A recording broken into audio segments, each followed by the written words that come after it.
Bien, decía que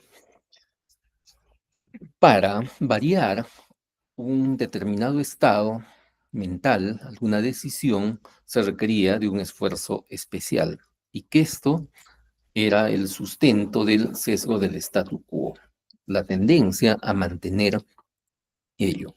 ¿Qué ocurre? Cuando queremos variar alguna situación, ¿no? Necesitamos hacer un especial esfuerzo cognitivo, ¿no? Hacer uso de más conocimientos, de más concentración, evaluar, analizar, de recursos mentales abundantes. ¿Mm? Cuando estamos cansados, estos recursos tienden a disminuir, son escasos e inconscientemente tendemos a mantener el statu quo. Esto es lo interesante, que acá no existe una decisión, yo voy a mantener la decisión y existía, voy a mantener el estado de cosas, no, para nada. Nuestro sistema cognitivo funciona de manera inconsciente va a tender, ¿no? En estados de escasez de recursos a mantener esas situaciones. Y esta es la explicación de por qué, ¿no? Con el transcurso del tiempo, con el mayor cansancio que se daba, pues los jueces mantenían las situaciones previas que se daba de privación de libertad, no concedían las libertades. Esto, evidentemente, constituye entonces razones explicativas que explican por qué suceden estas cosas, pero que no la justifican. Y de eso se trata el contexto de descubrimiento. El contexto de descubrimiento entonces tiene que ver con aquellas razones reales, aquellos motivos explicativos, los procedimientos reales mediante los cuales se toma una decisión. Esto se explicará por distintas ciencias, ¿no? Por la sociología, en otros casos, ¿no? Por la psicología cognitiva, en el caso del que estamos hablando ahora, ¿no? En fin, por aquellas disciplinas que tienen que ver con las explicaciones causales de los eventos. Esto de lo que estamos hablando es importante, por supuesto que sí, ¿no?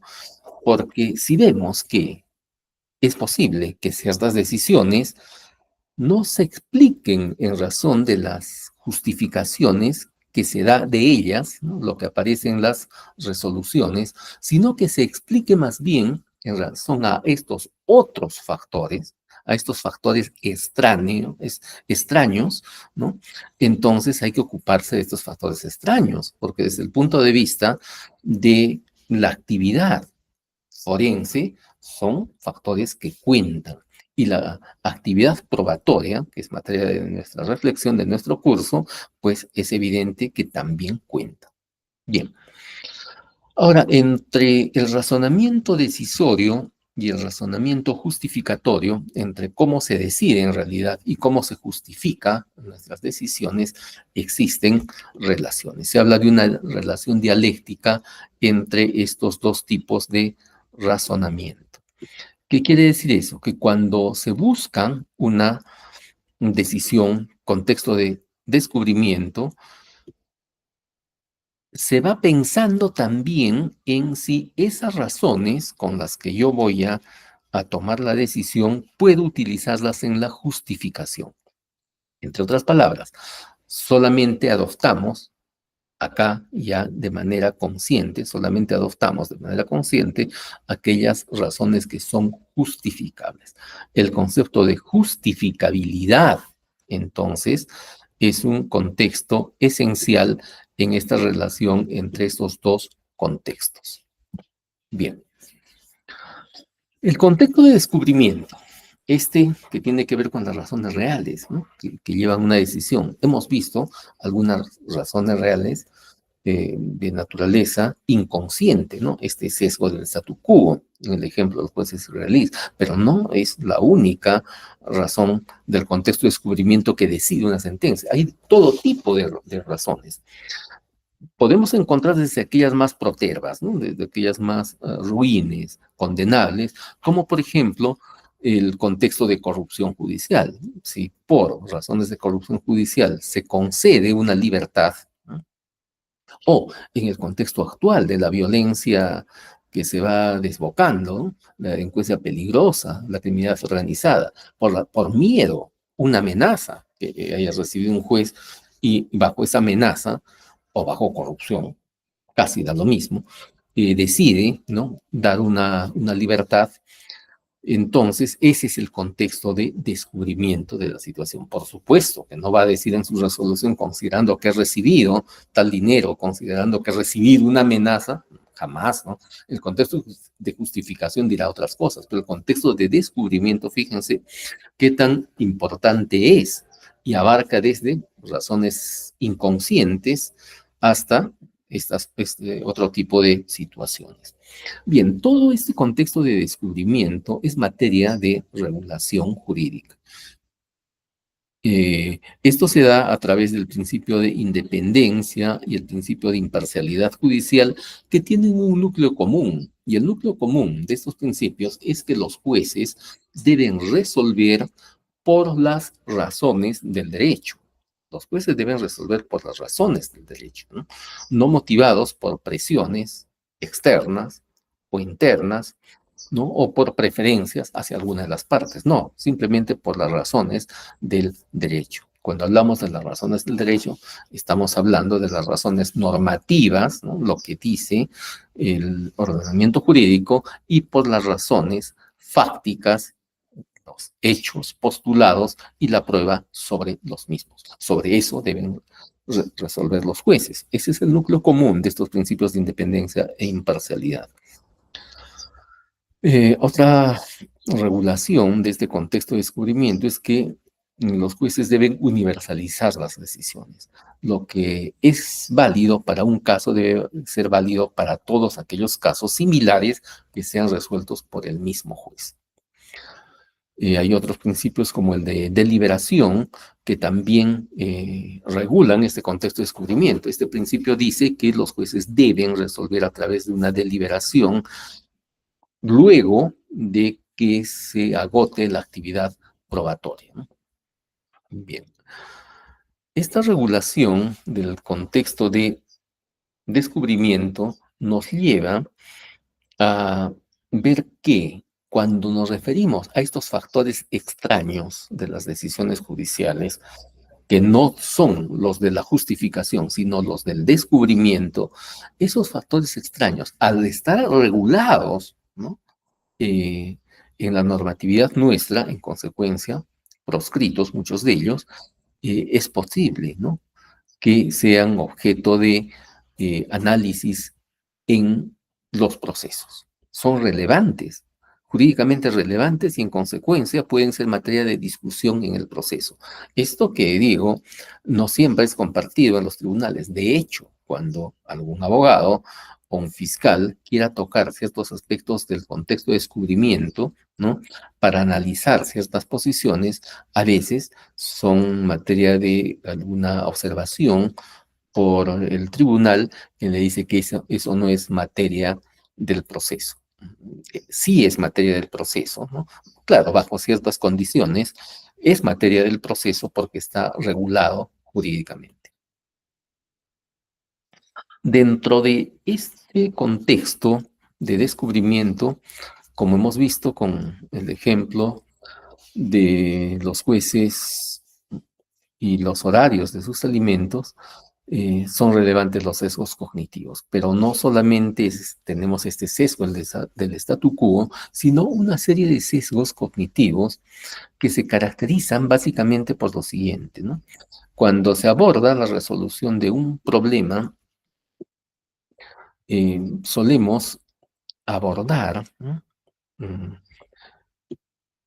a través de ciertas heurísticas de pensamiento inconscientes, ¿no?, del sistema 1 de pensamiento. El sistema 1 de pensamiento es el sistema intuitivo, no consciente, que está funcionando permanentemente y del cual, pues, no nos damos por enterados.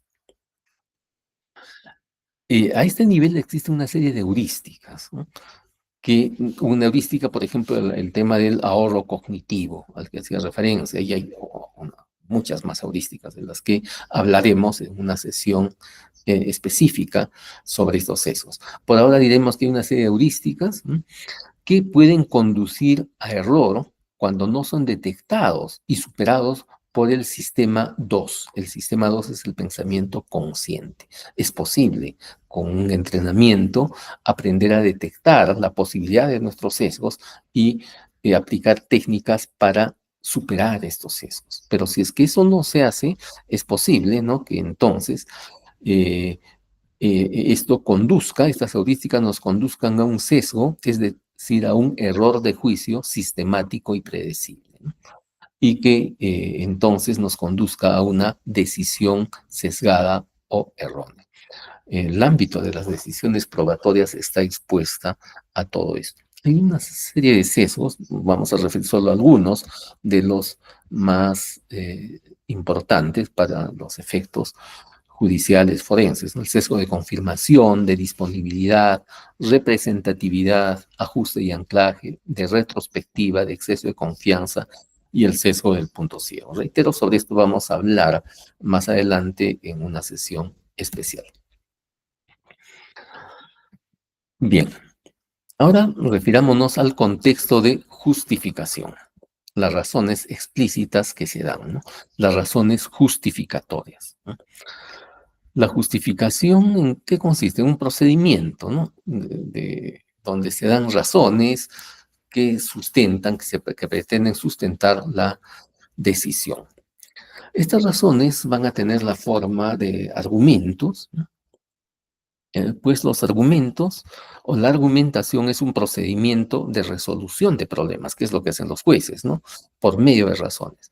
Frente a un problema dado, normalmente los jueces van a definir, ¿no?, de las pretensiones de las partes, ciertos hechos controvertidos que serán el ámbito del problema que tiene que resolver. Él va a tener que dar una solución, una decisión a través de un proceso de argumentación.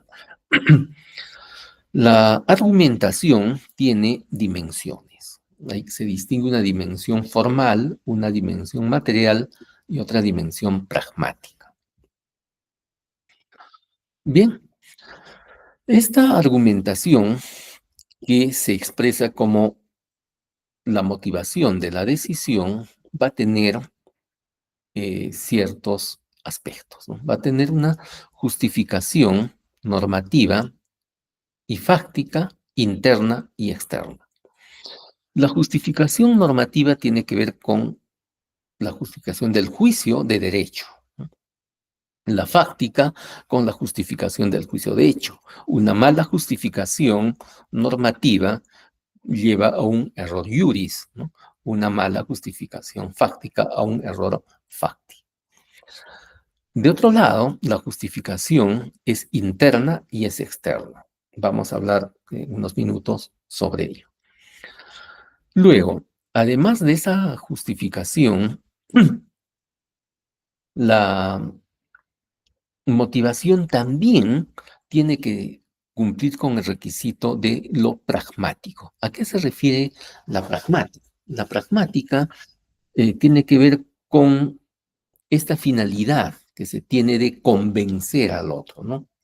Ese cambio que se busca en la percepción del otro, en el convencimiento del otro, en la percepción de la legitimidad de lo que hemos decidido, etcétera, etcétera.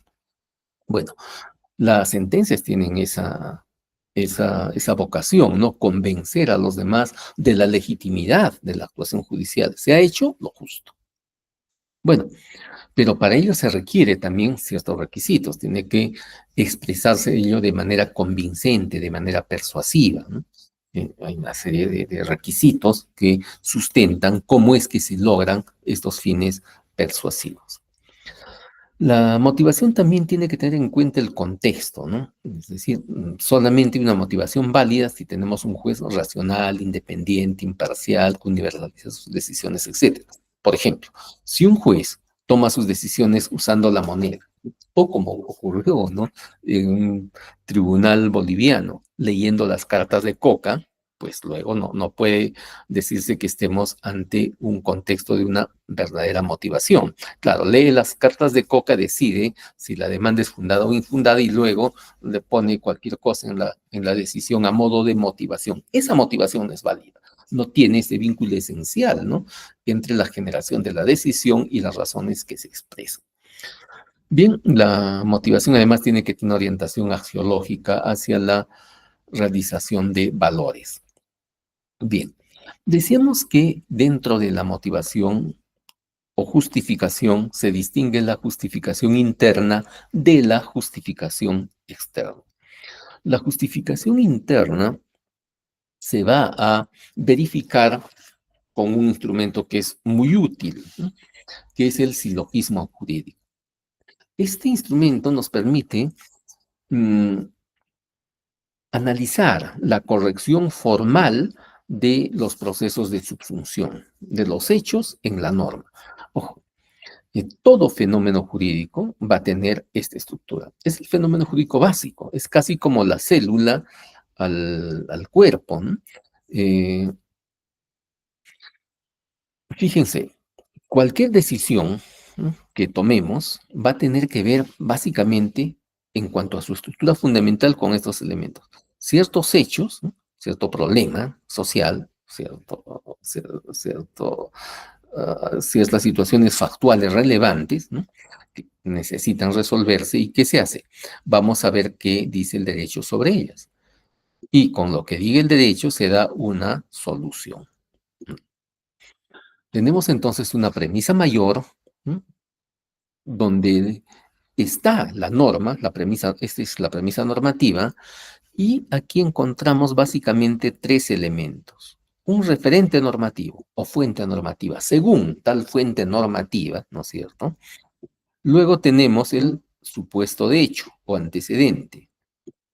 Si se produce tal situación, supuesto de hecho normativo, ¿no?, por ejemplo, si un funcionario o servidor público encargado de contrataciones del Estado se colude, ¿no?, con un extraño, un contratista, entonces, consecuencia jurídica, comete una conducta típica del delito de colusión, ¿no? Entonces, eso vamos a encontrar en toda estructura normativa. Fuente normativa, supuesto de hecho y consecuencia jurídica. Luego tenemos la premisa menor o premisa fáctica, en la cual vamos a encontrar los hechos de la realidad, ¿no?, que deben subsumir dentro del supuesto de hecho. Y esa es la estructura básica de nuestro razonamiento. Si no tenemos esto como mínimo, no tenemos un fenómeno jurídico en toda su expresión. En los últimos tiempos se vienen produciendo algunas críticas, yo diría bastante desubicadas, bastante desorientadas sobre el silogismo jurídico. Lamentablemente, ciertos sectores que no tienen, pues, alguna formación sólida empiezan a creer una u otra cosa. Ese tema del silogismo jurídico, yo creo que no admite discusión en cuanto es el fenómeno básico de las decisiones. Ojo, una decisión judicial tiene que tener una estructura que respete estos elementos básicos que estamos mencionando. No significa que esto sea suficiente. Esto es necesario, pero no suficiente.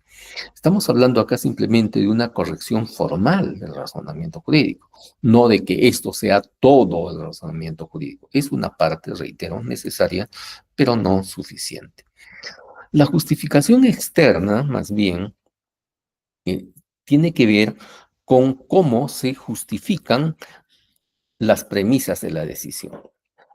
Entonces, si tenemos una premisa normativa, es la primera premisa, vamos a encontrar que esa primera premisa tiene que tener una justificación externa, ¿no? Hay una justificación externa entonces de la premisa normativa y también habrá una justificación externa de la premisa fáctica. Ok. ¿Qué significa la justificación externa entonces?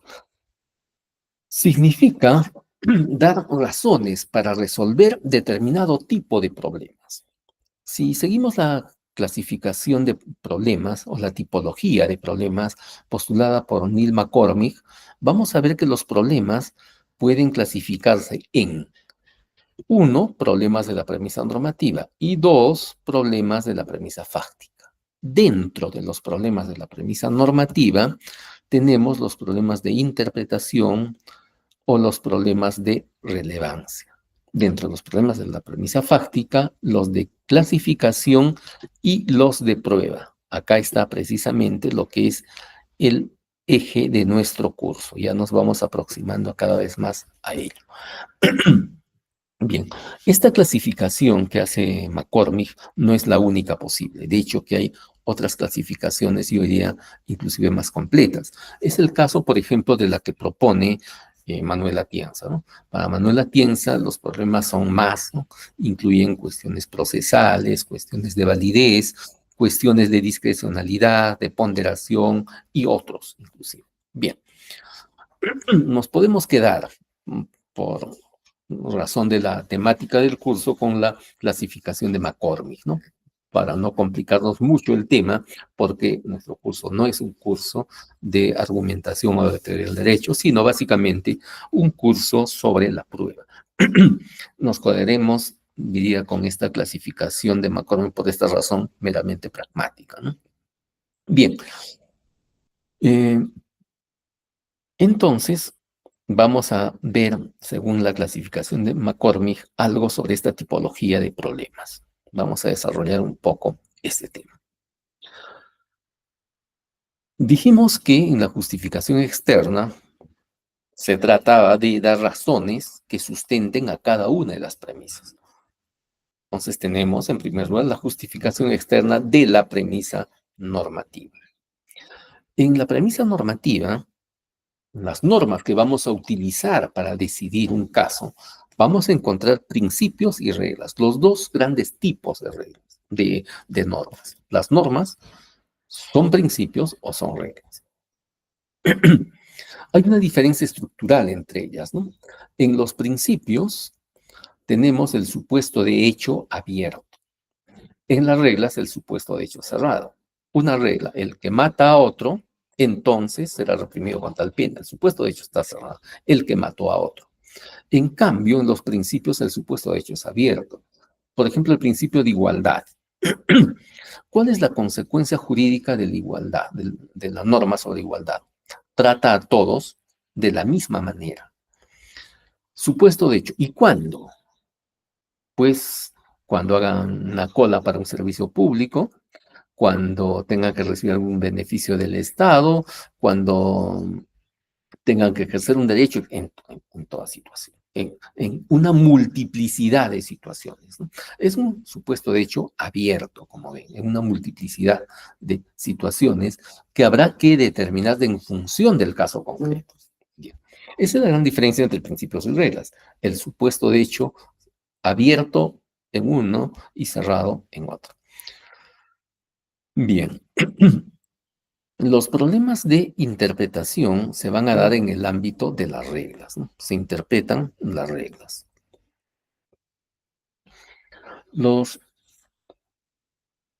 Para interpretar se utilizan argumentos, son los denominados argumentos interpretativos. Sobre este tema, por ahora solo lo mencionaremos, volveremos quizás en alguna otra sesión a profundizar más estos temas. Por ahora, pensemos que hay problemas de interpretación que son distintos de los problemas de ponderación. Los problemas de ponderación se van a dar en la aplicación de principios, ¿no? Y como saben, eso se van a resolver a través de la aplicación del principio de proporcionalidad, ¿no? El juicio de idoneidad, necesidad, proporcionalidad en sentido estricto, etc. También sobre este tema volveremos en algún momento ya de manera aplicativa.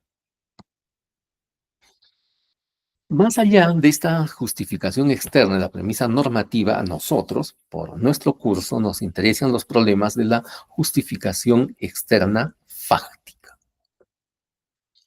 Y aquí es donde se ubica concepción que vamos a manejar de la prueba como una actividad argumentativa, como una actividad justificatoria también diríamos, ¿no? La prueba como una actividad justificatoria. ¿Qué es la prueba finalmente en términos forenses? A ver, ¿cuál es la noción que nosotros podríamos tener sobre la prueba después de tener la experiencia forense? Diríamos, ¿no? Un hecho está probado solo cuando el juez lo ha declarado probado. Claro, antes yo como abogado puedo considerar que he probado un hecho, el fiscal puede considerar lo propio, pero si el juez no da tal hecho por probado, jurídicamente no está probado el hecho, está alegado como probado, pero no está probado. Solo se prueba, entonces, solo está el hecho probado cuando el juez lo ha declarado así y en una sentencia además que haya quedado firme, ¿no?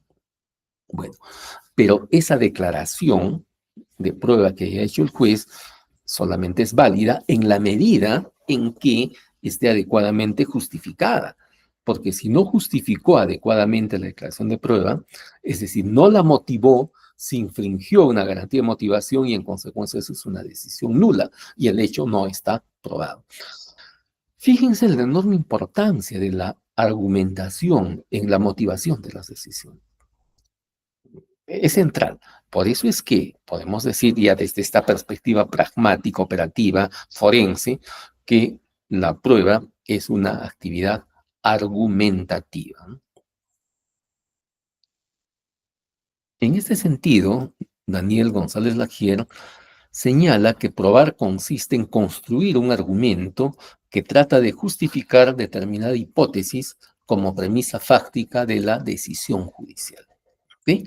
Probar es construir argumentos, ¿no?, que justifiquen ciertas hipótesis que son la premisa fáctica de la decisión judicial. Esa es la prueba como actividad argumentativa. Bien, hasta acá nos hemos aproximado a una noción de la prueba como actividad argumentativa. Sobre este tema vamos a seguir trabajando, ¿no? Vamos a ver cuál es el hecho como objeto de prueba, por ejemplo. ¿Qué es lo que se prueba? Se prueban ciertos hechos, hablaremos sobre ello, y profundizaremos también la noción de prueba, porque claro, la prueba es una actividad argumentativa, pero no solamente es argumentación, tiene otra serie de elementos para constituir prueba. Entre otras cosas, hay elementos autoritativos en la prueba, ¿no? Es decir, la prueba es una actividad argumentativa en un contexto institucional y en ese contexto institucional son fundamentales los elementos autoritativos establecidos por el legislador. Pero no basta con ello, hay elementos epistemológicos, hay elementos morales, hay una multiplicidad de elementos y sobre todo volveremos en las sesiones siguientes. Bien, por ahora entonces nos quedamos con esta primera parte a modo de noción introductoria. Gracias por la atención.